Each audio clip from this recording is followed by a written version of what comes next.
Bismillahirrahmanirrahim. Assalamualaikum warahmatullahi wabarakatuh.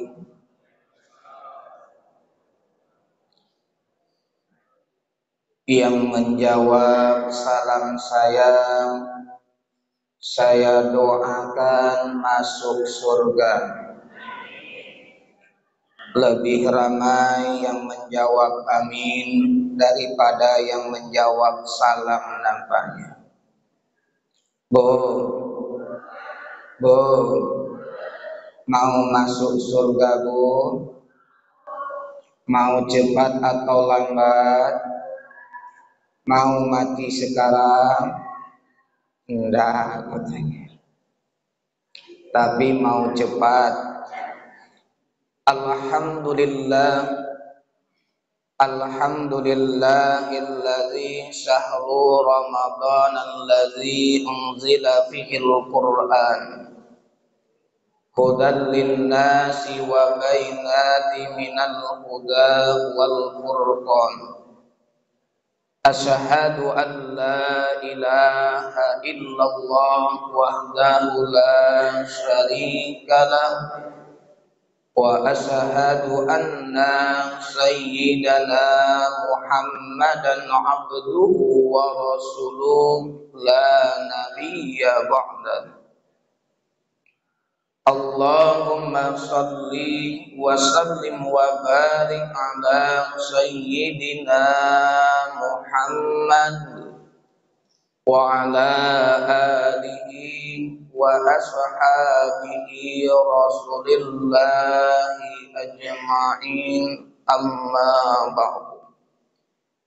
Faqala Allah ta'ala fil Qur'anil Karim, a'udzu billahi minasy syaithanir rajim, bismillahirrahmanirrahim. Wasyari'u ila maghfiratin min rabbikum wa jannatin 'arduha as-samawati wal ardu u'iddat lil muttaqin. Shadaqallahul azim. Yang sama-sama kita muliakan para alim ulama cerdik pandai, yang sama-sama kita muliakan pengurus masjid, yang sama-sama kita muliakan Bapak Imam kita, serta ayahanda, ibunda, hadirin hadirat yang sama-sama dimuliakan Allah Subhanahu wa ta'ala. Semoga Allah senantiasa memuliakan kita bersama. Bersyukur kita kehadirat Allah Subhanahu wa ta'ala atas limpahan rahmat beserta nikmat yang Allah limpahkan kepada kita. Baik nikmat kesehatan, kesempatan, serta kekuatan, terlebih lagi nikmat umur yang Allah berikan kepada kita, sehingga kita bisa bertemu dengan bulan Ramadan tahun ini dan kita bisa beribadah di dalamnya dengan baik, dan mudah-mudahan Ramadan tahun ini menjadi Ramadan yang terbaik bagi kita semua. Amin ya rabbal alamin. Bersolawat kita kepada baginda Nabi Muhammad sallallahu alaihi wasallam dengan ucapan Allahumma sholli ala sayyidina Muhammad wa ala ali sayyidina Muhammad. Semoga dengan seringnya kita bersolawat kepada Nabi kita mendapat syafaat di yaumil qiyamah nantinya. Amin ya rabbal alamin. Ayahanda, ibunda, hadirin hadirat yang berbahagia, semoga Allah senantiasa melimpahkan kebahagiaan kepada kita, baik kebahagiaan di dunia ataupun kebahagiaan di akhirat nantinya. Pada subuh yang berbahagia ini, saya kutip hadis Nabi Muhammad sallallahu alaihi wasallam. Hadis ini diriwayatkan oleh Ad-Dailan. Hadis ini bercerita tentang 4 kebahagiaan. Siapapun di antara kita pasti ingin mendapat kebahagiaan. Sebagaimana firman Allah dalam surat Al-Baqarah ayat 201 yang sering kita baca dalam doa kita. Rabbana atina fid dunya hasanah wa fil akhirati hasanah wa qina azabannar. Setiap kita ingin mendapatkan kebahagiaan. Lalu kebahagiaan itu bagaimana, Ustaz? Tidak semua orang bisa mendapat kebahagiaan. Kebahagiaan tidak bisa kita ukur dengan rumah yang mewah. Kebahagiaan tidak bisa kita ukur dengan tingginya jabatan. Kebahagiaan tidak bisa kita ukur dengan mobil yang mewah. Banyak di antara kita yang gajinya besar, rumahnya mewah, belum tentu dia bahagia. Lalu orang yang bahagia itu yang bagaimana, Ustadz? Orang yang merasa cukup dalam hidupnya, itulah orang yang bahagia.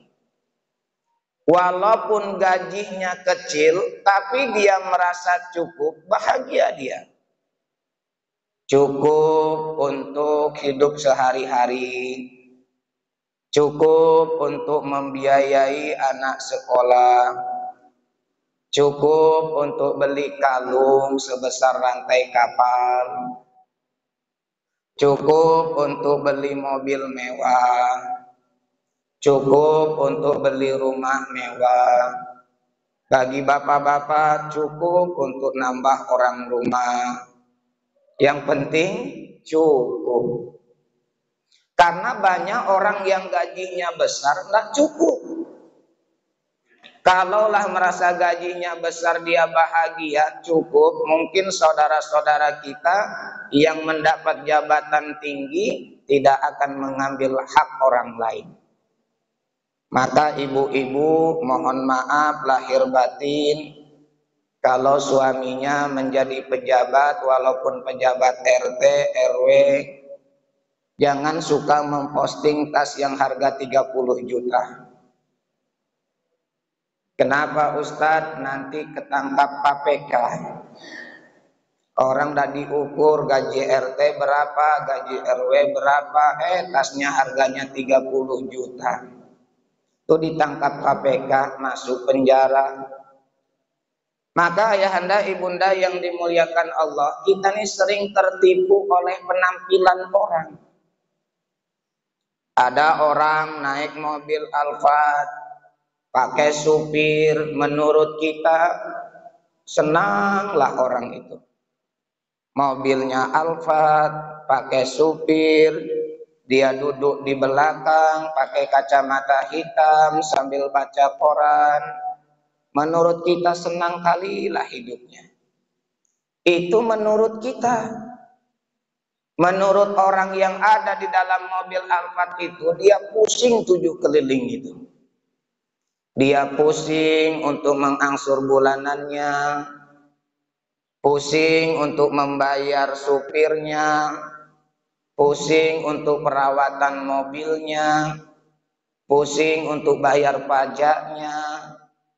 tapi kita menilai dia enak, senang. Mungkin bisa jadi ayahanda, ibunda kita yang lebih senang daripada mereka. Mereka dari Pekanbaru ke Sumbar naik mobil itu, supirnya pun itu. Pulang dari Sumbar ke Pekanbaru, mobilnya itu, supirnya pun itu. Kita mungkin bisa berganti-ganti mobil. Berangkat, mobilnya lain, supirnya lain. Pulang, supirnya lain, mobilnya lain. Ngapa kok beda Ustadz? Naik travel kita. Apa enggak kaya kita? Berangkat Innova, pulang Avanza. Apa enggak kaya kita? Artinya ayahanda, ibunda yang dimuliakan Allah, kita sering tertipu oleh penampilan. Lalu apa kebahagiaan itu? Kata Rasulullah Sallallahu Alaihi Wasallam, arba'atun min sa'adatil mar'i. Ada 4 kebahagiaan kata Rasulullah. Yang pertama, antakunu zauzatun salihah. Kebahagiaan yang pertama yang akan kita dapatkan, yang akan kita rasakan adalah memiliki seorang istri yang solehah. Makanya ada singkatan BCL. Tahu BCL, Bu? Bini Cilako. Itu BCL namanya.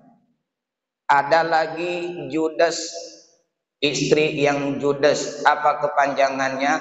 Jujur dan setia. Walaupun katanya kasar, tapi rupanya artinya bagus. Asal jangan BCL aja, Bini Cilako.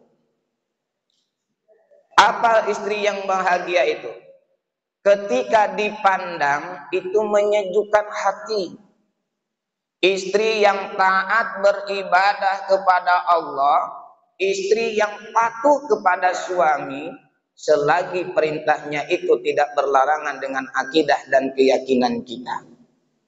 Makanya dalam Al-Quran Allah contohkan ada 4 macam contoh keluarga yang diterangkan dalam Al-Quran. Yang pertama contoh Nabi Nuh alaihi salam.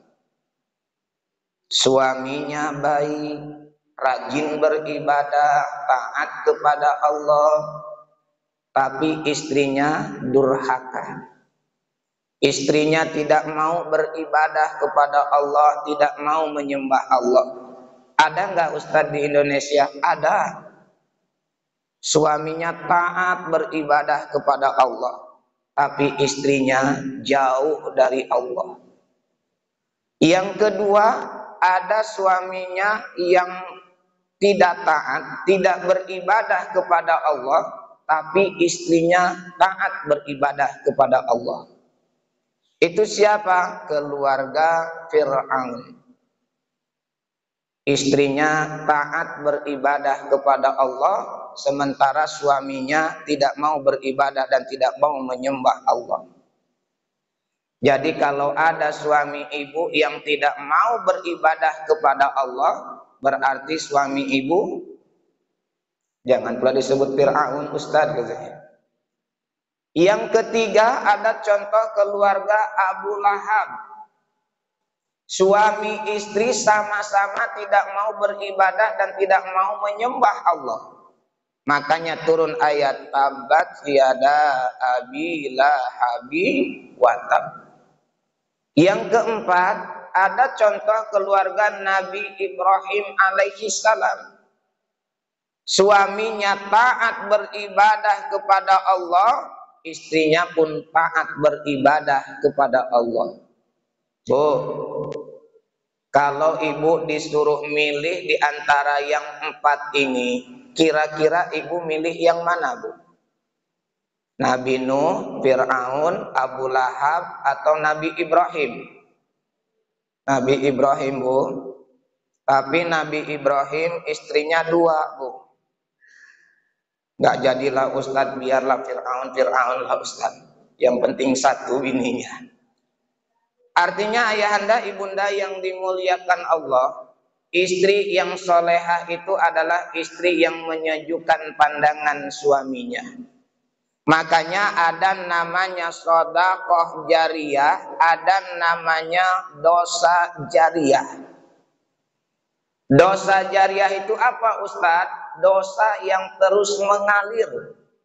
Contoh, ibu pernah muda, kemudian pernah berfoto tidak menutup aurat. Ketika foto itu diposting di media sosial, kemudian ditengok oleh orang, maka itu akan menjadi dosa jariyah yang terus mengalir. Makanya ketika kita izab qabul, saya terima nikahnya Fulanah binti Fulan dengan mas kawin seperangkat alat sholat dibayar tunai. Malaikat menangis, ars bergetar. Kenapa? Ketika seorang suami yang berbuat dosa, maka dosanya hanya untuk suaminya. Tapi ketika istrinya yang berbuat dosa, maka suaminya pun dapat dosanya. Makanya Allah ingatkan watawasau bil haqq watawasau bis sabr. Saling menasehati dengan kebenaran dan saling menasehati dengan kesabaran. Itu yang pertama, ayahanda ibunda yang dimuliakan Allah. Yang kedua, kebahagiaan itu kata Rasulullah Sallallahu Alaihi Wasallam adalah wal auladu abrar. Orang yang memiliki anak yang berbakti kepada kedua orang tuanya. Anak yang taat beribadah kepada Allah dan patuh kepada kedua orang tuanya. Makanya kata Rasulullah sallallahu alaihi wasallam, "Idza mata ibnu Adama inqata'a amaluhu ila min salas." Apabila meninggal dunia anak Adam, maka putuslah semua amal jariyahnya illa min salas, kecuali 3 perkara.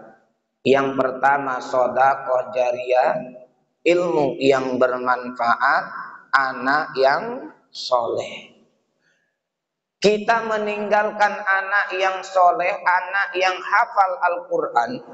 Ketika dia mengulang hafalannya, secara otomatis orang tuanya dapat pahala baca Al-Qurannya. Dan saya yakin ayahanda ibunda yang dimuliakan Allah, siapapun di antara kita ingin ketika kita terbujur kaku, terbungkus dengan kain kafan, jasad dan ruh kita terpisah, yang menjadi imam sholat terakhir kita adalah anak kita, bukan orang lain. Tapi untuk mendapat anak yang soleh itu tidaklah mudah. Mohon maaf lahir batin ayahanda ibunda yang dimuliakan Allah. Para ulama mengatakan orang tua itu tonggak, anak itu bayangan. Bagaimana tonggaknya, maka bayangan akan ikut. Kalau tonggaknya lurus, bayangan ikut lurus. Kalau tonggaknya miring, bayangan ikut miring. Artinya apa? Orang tua yang harus menjadi contoh terlebih dahulu. Jangan hanya pandai menyuruh, tapi tidak pandai menjadi contoh untuk anak kita. Karena anak kita sekarang luar biasa Bapak Ibu. Sekarang media sosial di genggaman tangannya. Maka kalau ada anak kita megang HP, dia HP-nya ditegakkan, jangan berburuk sangka. Mungkin dia sedang membaca Al-Quran. Tapi kalau HP-nya dimiringkan, mungkin dia lagi main slot. Tahu slot Pak? Main skuter. Kadang orang jiwa sosial, orang yang main skuter itu Pak, main slot itu luar biasa jiwa sosialnya. Sedekah nggak pernah sedikit Pak. Sekali sedekah 1 M, 2 M.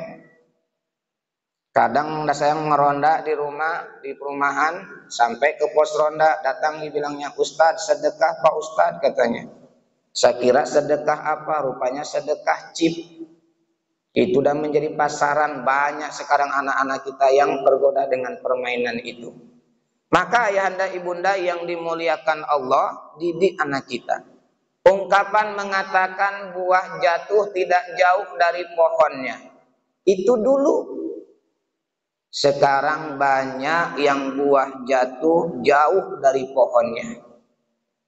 Apalagi pohonnya di pinggir sungai, hanyut dia. Ada ayahnya seorang kiai, anaknya pencandu narkoba, ada. Ada lagi mohon maaf, ibunya germo, anaknya hafal Al-Quran, ada. Saya pernah memberikan tausiah di daerah Kulim sana, daerah Teleju dulu masih aktif. Ada namanya Musolah Al-Azhar. Saya memberikan tausiah menjelang sholat sunat tarawih. Saya tengok ibu-ibunya ada 50 orang. Cuman nggak ada bapak-bapaknya, cuman ibu-ibu saja. 50 orang itu pun nolnya hilang. Cuman 5 orang.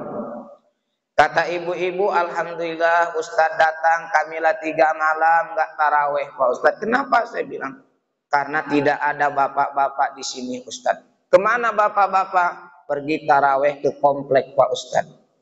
Waktu itu Teleju masih aktif Bapak Ibu. Selesai sholat sunat taraweh, saya jadi imam, saya penceramah, saya Bilal. Selesai itu saya bincang-bincang dengan ibu-ibu. Bu, saya bilang, dari mana jamaah kita ini? Ada yang bilang, Ustadz, jamaah kita ini banyak pensiunan Ustadz. Pensiunan PNS bukan Ustadz. Pensiunan pegawai bukan Ustadz. Jadi pensiunan dari Teleju Pak Ustadz. Lalu ada seorang yang cerita, Ustadz, ibu itu germo, tapi anaknya Ustadz hafal 15 juz Ustadz.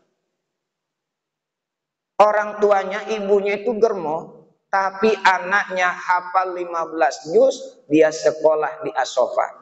Artinya apa ayahanda ibunda yang dimuliakan Allah? Jadikan orang tua sebagai contoh. Yang ketiga, kebahagiaan itu kata Rasulullah sallallahu alaihi wasallam, wasadiqus shalihan. Teman yang baik. Kalau kita berteman dengan orang yang baik, maka kita akan ikut baik. Kalau kita berteman dengan orang yang tidak baik, maka kita akan ikut tidak baik. Rasul mengatakan berteman kita dengan orang yang jualan parfum, sedikit banyaknya kita akan dapat wanginya. Tapi kalau kita berteman dengan orang yang jualan abu, maka sedikit banyaknya kita juga akan dapat abunya. Maka hati-hati memilih teman. Yang terakhir Bapak Ibu yang dimuliakan Allah, kebahagiaan itu kata Rasulullah sallallahu alaihi wasallam, wa ayyakunu fi rizqihi fi biladihi. Yang terakhir, yang keempat adalah orang yang mencari rezeki di negeri sendiri. Maka kalau kita ingin bahagia, carilah rezeki di negeri sendiri. Banyak orang yang merantau ke luar negeri jadi TKW, kalau tidak berkah rezekinya tak akan ada manfaatnya. Kadang keluarga ditinggalkan sampai bertahun-tahun, akhirnya terjadi perceraian. Dan mohon maaf lahir batin Bapak Ibu yang dimuliakan Allah, rezeki itu sebenarnya apa yang kita miliki saat ini, itulah rezeki kita. Ibu bapak punya baju yang bagus, harganya mahal, yang tergantung di lemari, itu belum tentu menjadi rezeki kita. Bisa jadi menjadi rezeki orang lain. Rezeki kita adalah apa yang kita pakai sekarang ini, inilah rezeki kita. Saya pengalaman Bapak Ibu yang dimuliakan Allah. Pernah saya diundang ceramah ke daerah Lipat Kain. Dalam rangka menyambut tahun baru Masehi. Kata panitia, Ustadz acaranya habis sholat Isya, nanti sampai jam 12 baru kita tutup dengan muhasabah. Karena saya takut sendirian, saya bawa 3 orang kawan. Saya bilang bantu kawan saya ke Lipat Kain mengadakan acara pengajian. Kata kawan saya, siap Ustadz, saya ikut katanya. Berangkatlah kami jam 2 siang. Berangkat kami, kemudian sampai di Simalinyang. Apa kata kawan saya? Ustadz, lapar Ustadz, kita makan dulu. Saya waktu itu bawa uang 500.000 rupiah. 250.000 saya belikan bensin. Tinggallah 250.000 di kantong saya. Dalam hati saya, kalau 4 orang makan 250 cukup saja. Ayolah kita mampir ke rumah makan. Rupanya kawan tuh tahu pula rumah makan yang enak di Simalinyang itu. Dibawanya kami ke rumah makan Pondok Baung. Kan ada tuh di Simalinyang sebelum jembatan sebelah kiri rumah makan Pondok Baung. Saya kira makannya ndak berhidang, makan perpesan aja. Kawan tuh berhidang pula dia makan. Dihidangkannya lah di situ ada kepala ikan tapa, ada kepala ikan baung, ada udang. Kawan saya yang 3 ini lincah pula tangannya. Yang satu kepala baung disikatnya, yang satu lagi ekor baung disikatnya, yang satu lagi udang dihajarnya. Dalam hati saya 50.000, 50.000, sudah 150.000 saya bilang. Ini kalau tidak saya akali, tekor saya nih saya bilang. Untuk mengatasi itu akhirnya saya ambillah gulai jengkol sama pucuk ubi.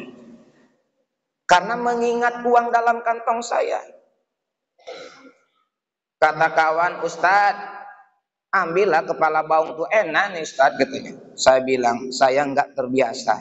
Saya lebih suka makan gulai jengkol sama pucuk ubi. Padahal bukan enggak selera, uang tuh ya enggak ada. Takut kita. Lagi asik makan, berbunyi HP kawan ini. Di teleponnya siapa? Rupa kawan dia. Di mana? Aku sedang makan di rumah Pondok Baung katanya. Datanglah katanya. Saya kira enggak datang, datang pula 3 orang. Lah azab lah nih saya bilang. Kandas lah, tenggelam lah saya bilang. Tapi saya pakai sistem 3 kali 3 9. Gaya banyak gaya, yang penting penampilan. Udah saya bilang makan tambah lagi nasinya tambah. Saya bilang oh bertambah pula. Yang bertiga ini udang galah yang capit biru itu selesai pula 3 buah. Dalam hati saya mampuslah ini dah. Nggak cukup uang lagi. Sedang asik kami makan, datang kawan saya satu alumni dari pesantren, nasibnya elok jadi anggota dewan dari PKS. Nengok saya makan tuh apa katanya? Oh ini ada Pak Ustadz ini, kita gabunglah makan dengan Pak Ustadz katanya. Bukan pula sendiri, 4 orang pula dia. 7 tambah 4, 11 orang kami makan. Dalam hati saya lah tenggelam kacau nih, nggak cukup bayar uang ini. Tegade STNK nampak di Siko nih. Lalu selesai kami makan, saya panggil lah, Pak, hitung saya bilang. Dihitungnya lah. Ketika mau bayar, apa kata anggota dewan? Jangan Ustadz bayar, kami yang bayar Ustadz. Dalam hati saya, alhamdulillah ya Allah.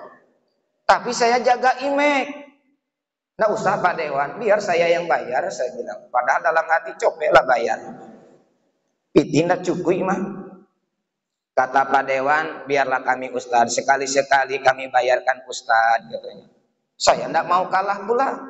Sekali-sekali lah Ustadz bayarkan anggota dewan, saya bilang. Akhirnya dibayarkan kurang lebih totalnya hampir 950.000 rupiah. Kalaulah sempat saya yang membayar, tekor saya. Setelah dibayar timbul penyesalan dalam hati saya. Menyesal saya Pak. Kalau tahu ada yang bayarkan kepala ikan baung udang galah itu selesai sama saya duluan itu. Tapi karena rezeki saya waktu itu gulai jengkol sama pucuk ubi, ya nikmati aja. Artinya apa Bapak Ibu yang dimuliakan Allah? Kalau itu bukan rezeki kita, takkan kita miliki. Karena mungkin Allah memberikan rezeki waktu itu hanya memakan gulai jengkol sama pucuk ubi. Apa enggak menyesal kita? Padahal udangnya besar-besar, kepala baungnya besar. Kalaulah tahu anggota dewan itu yang bayarkan, saya menyelesaikan duluan itu. Artinya kita tidak tahu kalau itu bukan rezeki kita. Maka carilah rezeki di negeri sendiri dengan halalan thayyibah. Saya diingatkan Pak Ustadz, jangan sampai lewat dari jam 6.12. Kalau kurang potong honor. Kalau lebih di-cut Ustadz, selesai awal. Saya tengok pas jam 6. Terima kasih ayahanda ibunda yang dimuliakan Allah. Mudah-mudahan ini ada manfaatnya bagi kita semua. Yang benar datangnya dari Allah Subhanahu wa taala, yang salah datangnya dari diri saya sendiri. Untuk itu saya mohon maaf yang sebesar-besarnya. Terima kasih. Assalamualaikum warahmatullahi wabarakatuh.